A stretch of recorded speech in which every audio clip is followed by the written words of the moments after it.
শহীদ president Zia রহমানের মাঝারে আমরা দেখতে পাচ্ছি আজকে লাখ লাখ মানুষ এখানে আসছেন এবং আজকে বিশেষ করে স্বাধীনতার ঘোষক শহীদ প্রেসিডেন্ট জিয়াউর রহমানের মাজারে এসে আমরা দেখতে পাচ্ছি লাখ লাখ মানুষের বন্যা, মানুষের সাগর, মানুষের ঢল। প্রত্যেকে এখানে আসছেন, দোয়া মোনাজাত করছেন, শ্রদ্ধা নিবেদন করছেন।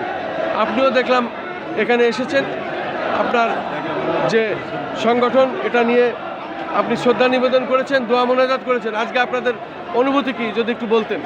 বিসমিল্লাহির রহমানির রহিম। মহান স্বাধীনতার ঘোষক শহীদ রাষ্ট্রপতি জিয়াউর রহমানের আজকের এই 16ই ডিসেম্বর মহান বিজয় দিবসের আমরা এখানে আমরা শ্রদ্ধা নিবেদন করতে এসেছি। আমরা আজকে যারা শহীদ হয়েছে আমরা সবার প্রতি আমরা আল্লাহ পাকের কাছে দোয়া করি এই শহীদের আল্লাহ পাক যেন সবাইকে জান্নাতুল ফেরদৌস নসিব করেন এবং পাশাপাশি আমাদের প্রিয় নেতা শহীদ রাষ্ট্রপতি জিয়াউর রহমানকেও আল্লাহ পাক জান্নাতুল ফেরদৌস নসিব করেন।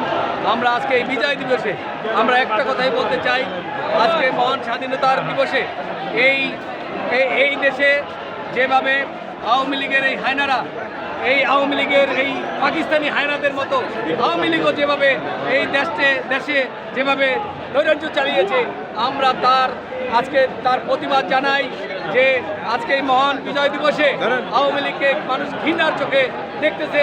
আজকে আওয়ামী লীগকে তারা প্রত্যাখ্যান করেছে, দেশ থেকে তারা পালিয়ে গেছে। আমরা এই দেশের জনগণকে নিয়ে এখন মানুষ নির্বাচনমুখী, ফেব্রুয়ারিতে নির্বাচন হবে ইনশাআল্লাহ। আমরা সেই নির্বাচন নিয়ে আমরা অগ্রযাত্রা হচ্ছি। ধন্যবাদ আপনাকে। আপনাকে অনেক অনেক ধন্যবাদ।